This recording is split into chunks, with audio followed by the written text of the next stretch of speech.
Hey guys, welcome to Chapter 9. We're going to do 9.1 today. 9, Chapter 9 is kind of a hodgepodge of things that involve functions that we really haven't talked about yet. In Section 1, we're going to talk about how we can represent functions in different ways. This is actually kind of a review of stuff that you guys already should know. So hopefully this won't be too difficult for you. Multiple representations of functions, that's what we're talking about in 9.1. It's right here. Basically, you can use a representation of a function to create a different representation of the same function. This is kind of stuff that you guys have been doing all along. You take an equation and you graph it. You take a table and you write an equation. Or you take a table and you graph the table. There's all different ways that we can convert between different forms to show different things about a function. So this example they've got here is this. A table shows the cost of renting mountain bikes for 5 days at Outdoor Biker from 1990 through 2005. So I want to rent a mountain bike for a week. In 1990, it cost me $37. By 2005, the same bike would cost me $73. That's called inflation. But anyway, you can use a table, which is this representation right here. That's one way to represent a graph, or a function, I should say. The other way is right over here. It is graphing that function. And you notice it looks pretty linear.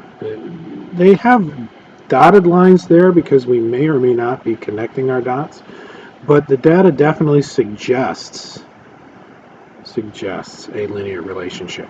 So we could probably write a linear equation to correspond to this situation. And if you remember way back in Algebra 2A, certainly, and also in Algebra 1, you guys figured out how to write the equation for a line. You need two things. You need a slope, and you need at least one point. So the first thing we do here is right here. We find the slope. They just picked 2 points. And they found the slope to be about 2.4. Then they use point slope form, which is right here. Remember the point slope form? It is, I'm going to highlight it. Y minus y1 equals m times x minus x1. So first they're using the slope formula, and then they're using point slope. Plug in one of the points, it doesn't really matter which one. Solve for y, and we get this. Y equals 2.4x minus 4,739. Now that is a rather awkward looking function, but it does work, so that if we want to see how much is it going to cost, say in 2007, we plug in 2007, and then we get $77.80. So it's not perfectly linear, it's not perfectly lined up, but it seems to be pretty close. So let's work on it together. Let's plot these points, these guys here, and let's see what kind of situation we get. Probably going to be linear because they're kind of saying it right here. But let's see. 1992 is 28. So I got 1992. I'm going to say 28 is probably right about there. And 96, I'm at 42. So probably right about there. 2000, I'm at 56. I wish they'd picked a better scale on this graph, but I'm trying. And in 2004, 70, finally, something that actually works. All right. So yeah, again, this seems to suggest a linear relationship. So let's find slope. Let's pick, I don't know. It doesn't really matter. Let's pick these two. So the change in y, 70 minus 56, over the change in x, 2004 minus 2000. That one's easy, that's 4. 70 minus 56, that is, let's see, 70 minus 50 is 20, so minus 56 would be 14. 14 over 4, right? Am I right? God, I hope I'm right because I'm recording. 70 minus 56 is 14. Yes, divided by 4 gives us 3.5. So m is 3.5. So now I'm going to take this last point here, 70, because that seems to make the most sense. And I'm going to say y minus 70 equals 3.5 times x minus 2004. So I distribute and solve, and I'm going to get 3.5x minus 2004 times 3.5 is a pretty big number. It's 7,014. So I'm going to actually add 70 to that.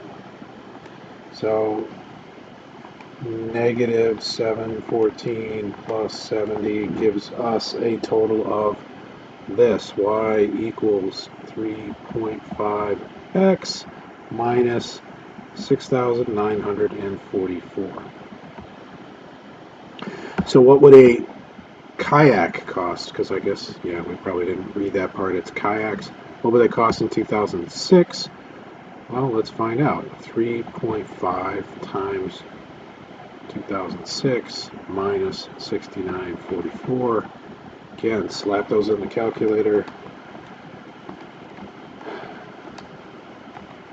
And I get 77. $77. So that's it. This is all stuff you guys have done before. You've taken data, you've created a linear model for it, and then you've used that model to predict what's going to happen in the future. This is all stuff we've done with things like curve fitting and like that. So again, if we continue to look at this, different representations can be used to solve problems about nonlinear functions as well.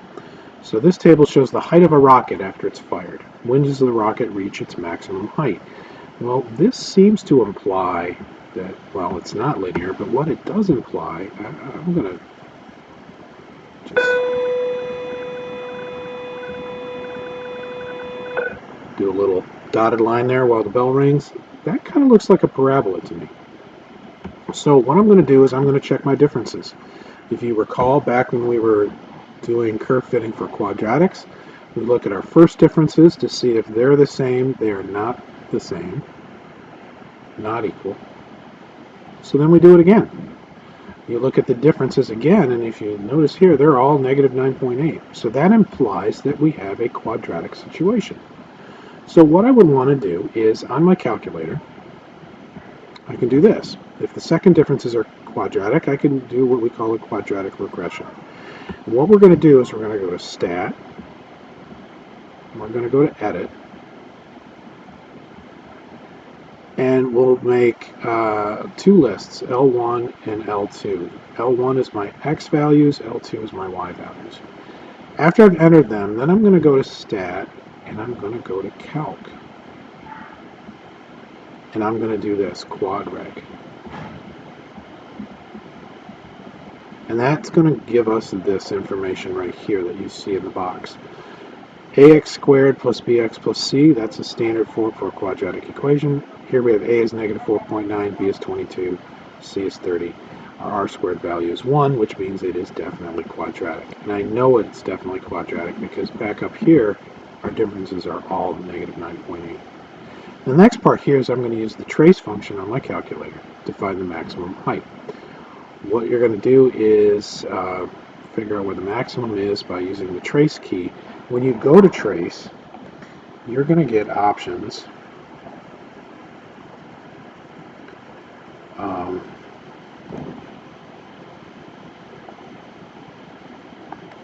to figure out maximum or minimum.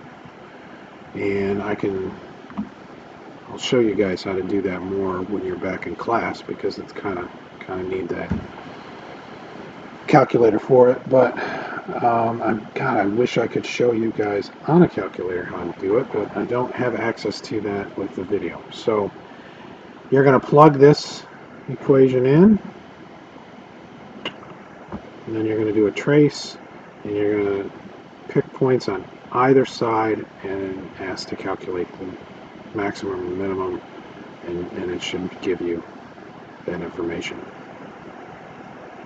The problem is you're not going to really be able to look at a table because it might not be to the scale that you want it to be.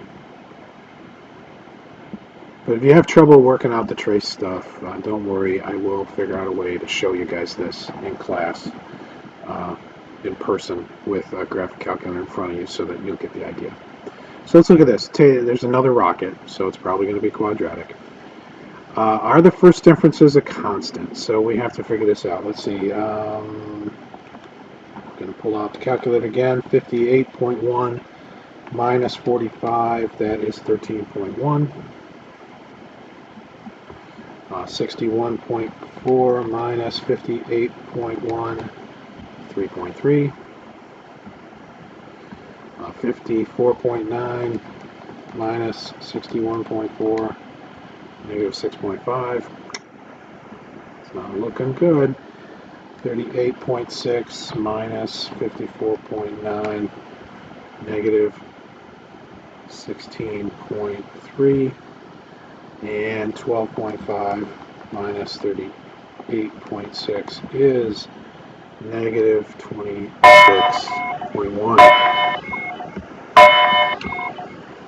Oh, don't be late. First differences, are they constant? No. What about the second differences? Well, let's do this again. 3.3 minus 13.1 is negative 9.8. Okay, that looks familiar. Negative 6.5 minus 3.3, that is, negative 9.8. You know what? I'm not even going to bother. It is. It is. So the constant is negative 9.8. Now to find the model, like I said, you're going to go to Stat, Edit. I'm going to put values into each list 1 and list 2. My list 1 is going to be the time, so just 0 through 5. Oops.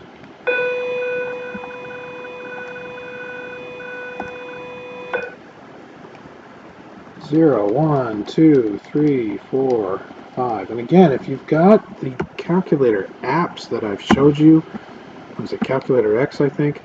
Those, you can do the stat stuff in your calculator home. So you can do this at home. You're going to do this is going to be L1, and then this guy's going to be L2. Make sure you enter them correctly. Make sure you don't have any missing values. Make sure you have the same number of data points in both lists, because anything off is going to mess up your equation.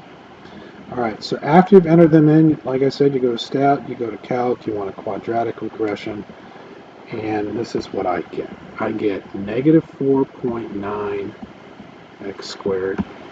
That's the plus 18x plus 45. And my r squared value was equal to 1, so it's definitely quadratic. This negative 4.9 is basically going to be the force of gravity working on an object. 18 is related to your initial velocity, and actually the 45 is how high, what height was the rocket first launched. So in this one here, we were 30 feet in the air when the rocket was shot. So maybe you shot it off the roof of a building 30 feet high. This one, we're shooting it from a distance of 45 feet in the air. It's going at about 18 feet per second, and the force of gravity is this negative 4.9 working on it. So when does it reach its maximum height?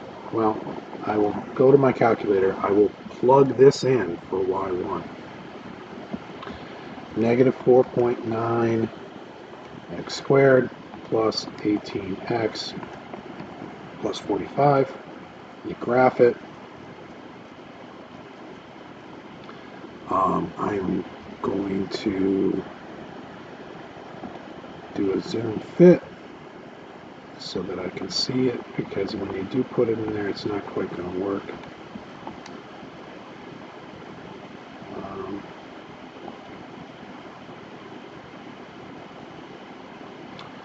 Or, you know what, I'm going to change my window.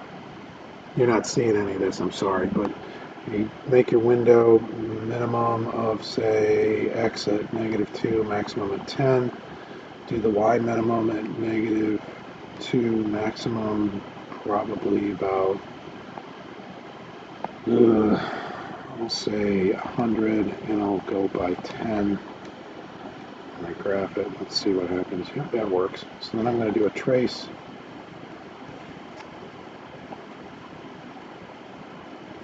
What you want to do, like I said, move your cursor at one side of the curve, then move it to the other side. And you can get a good idea of where you are. Just keep moving your cursor until the x value or the y value is as highest it can be. So it looks like I've got about 61.5. You just basically move that cursor until you get to the highest point. And on this example here, it was this 54.7. I'm getting my highest point at about 61.5. And that makes sense because the 45 meant we were already 15 feet higher in the air than we were in the first one. Anyway, that's it. Your homework is going to be in the book. I just want to make sure there's nothing else to talk about here. If you look in the chapter, and I put the folder in the folder for chapter 9, the chapter 9 from the textbook, they just talk about different types of representations, and we've looked at them all. We've looked at tables, we've looked at graphs, we've looked at equations. In fact, we've got all three of them going on here. You can also do verbal descriptions as well, but yeah.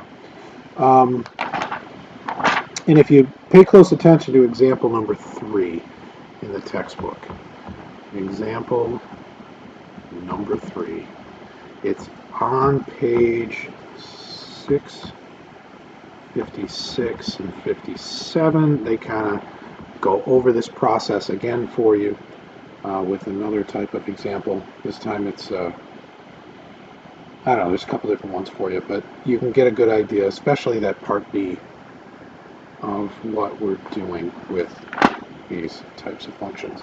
So that's it. Really, it's not much different than what you've already done before, but if you've got questions, obviously send me a message. If you learned something, don't forget to smash that like button. Got to get my subscriptions up too, so if you like what I'm doing, please subscribe. I don't know why I care, but I do. And that's it. I will see you guys in the next one. So long.